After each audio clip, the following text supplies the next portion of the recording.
Olá! Existe um inimigo que nos ataca todo santo dia, de um jeito silencioso e, o pior, invisível. Ele está no ar que a gente respira e os seus efeitos na nossa saúde, olha, são muito mais graves do que se imagina. Vamos juntos explorar essa ameaça. Quando a gente olha uma paisagem urbana assim, a gente vê o quê?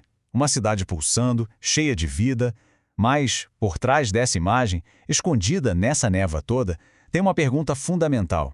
O que é que está entrando nos nossos pulmões a cada vez que a gente puxa o ar? E é aqui que está o ponto central da nossa conversa. A poluição do ar não é um problema lá longe. É uma questão de saúde pública que afeta cada pessoa no planeta. Não importa se mora na cidade ou no campo. E o mais assustador é que o estrago acontece mesmo quando os níveis de poluição são considerados seguros pela lei. Então vamos lá, vamos desvendar essa tal ameaça invisível. Agora a gente vai entender por que a poluição do ar é tão perigosa e quem são as pessoas mais afetadas. Porque, apesar de todo mundo estar exposto, tem grupos que são bem mais vulneráveis a esses ataques. E quem mais sofre com isso são as crianças e os idosos. Nas crianças, o que a gente vê é um aumento direto de problemas respiratórios, de asma, até de falta na escola. Já nos idosos, a poluição não só piora as doenças respiratórias, como também está ligada a mais internações e mortes por problemas do coração. Tá, mas quem são os vilões dessa história toda? Agora a gente vai conhecer os principais poluentes que formam essa mistura tóxica no ar. Entender o que eles são e de onde vêm é o primeiro passo para a gente começar a se proteger. Essa imagem aqui é impactante. À esquerda, o pulmão de quem fuma. À direita, um pulmão saudável. A poluição do ar pode ter um efeito devastadoramente parecido, mesmo em quem nunca colocou um cigarro na boca. Vamos entender por quê? Começando pelo tal do material particulado. O material particulado, ou MP, é basicamente uma poeira microscópica de fuligem, sujeira, um monte de coisa. O número se refere ao tamanho. O MP10 já é pequeno, mas o MP2.5, esse é minúsculo, umas 30 vezes menor que a espessura de um fio de cabelo. É por isso que ele é o mais perigoso. O tamanho dele permite invadir o fundo do nosso sistema respiratório e até cair na nossa corrente sanguínea. E essa citação do Dr. Paulo Saldiva, da USP, resume a gravidade da coisa de um jeito brilhante. Pensa só nisso. Só pelo fato de viver e respirar numa cidade grande, o impacto nos pulmões pode ser o mesmo que fumar 2 cigarros, todos os dias. Isso torna o problema bem mais visual, né? Vamos para o próximo culpado, o ozônio. E aqui, a coisa mais importante é entender a localização. Lá em cima, bem longe na estratosfera, o ozônio é o nosso herói. Ele forma aquela camada que protege a gente da radiação do Sol. Mas aqui embaixo, no nível do solo, ele vira o vilão. Vira um poluente agressivo que ataca nosso sistema respiratório. E como é que esse ozônio ruim aparece? É tipo uma receita perigosa. Primeiro, os carros soltam poluente no ar. Segundo, a luz do sol age como um forno, cozinhando esses poluentes.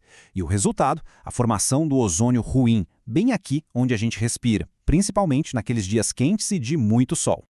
E se alguém acha que dá para fugir dele indo para um parque, olha, precisa pensar de novo. Esse dado aqui é surpreendente. O Parque do Ibirapuera, em São Paulo, um lugar que a gente associa com ar puro, chegou a registrar picos de concentração de ozônio. Isso acontece porque os ventos carregam os poluentes do trânsito para dentro dessas áreas. O nosso próximo poluente é talvez o mais traiçoeiro de todos, o monóxido de carbono. Ele não tem cor, não tem cheiro e é extremamente perigoso. Não é à toa que ele é conhecido como o assassino silencioso. Ele vem principalmente da queima de combustíveis nos carros, mas, como dá para ver, as fontes também podem estar dentro de casa, aquecedores, lareiras, até fogão a gás mal regulado. O grande perigo é que a gente não percebe ele é completamente invisível. A razão pela qual ele é tão mortal é que ele gruda na nossa hemoglobina com uma força 240 vezes maior que a do oxigênio. Basicamente, ele sufoca o corpo por dentro. Esse relato trágico de um casal que morreu dentro do carro com o motor ligado é um lembrete terrível do perigo agudo que o CO representa, principalmente em lugares fechados.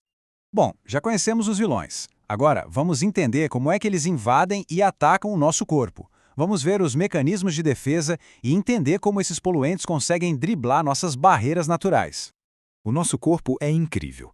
Ele tem um sistema de defesa de 3 linhas. As partículas grandes são barradas logo de cara, com espirro e tosse. As um pouco menores ficam presas no muco e são varridas para fora. E as que conseguem ir mais fundo ainda são atacadas por células de defesa. Mas e aquelas partículas minúsculas, como o MP2.5? Pois é, elas são as grandes vilãs porque conseguem passar por todas essas barreiras. Elas chegam no fundo dos pulmões e de lá conseguem cair na corrente sanguínea e se espalhar pelo corpo todo. É por isso que a poluição não causa só problema de respiração, mas também doença do coração e um monte de outros problemas pelo corpo. Fica claro, então, que essa não é uma batalha individual. Nessa nossa parte final, vamos ampliar o foco para entender a escala do desafio. É um problema de todo mundo, com raízes na história e que, olha, não respeita fronteira nenhuma. Esse panorama histórico ajuda a gente a entender. O problema ficou sério mesmo com a Revolução Industrial. Aqui no Brasil, o crescimento acelerado das cidades a partir dos anos 80, com a taxa de urbanização pulando para mais de 80% hoje em dia, concentrou gente, carro, indústria, e isso amplificou demais as emissões. E o ponto crucial aqui é entender que o ar não tem muros. Os poluentes gerados numa metrópole são carregados pelo vento por centenas de quilômetros. Eles afetam a qualidade do ar de cidade pequena e até de zona rural. A conclusão é uma só: ninguém está imune. E para fechar, fica aqui essa reflexão, depois de tudo isso que a gente conversou sobre partículas invisíveis, ozônio, até em parque e gases silenciosos, aquela ideia simples de tomar um ar fresco muda completamente de figura, né? Ganha um significado totalmente novo, muito mais complexo. Fica a pergunta no ar, literalmente, o que a gente está respirando de verdade?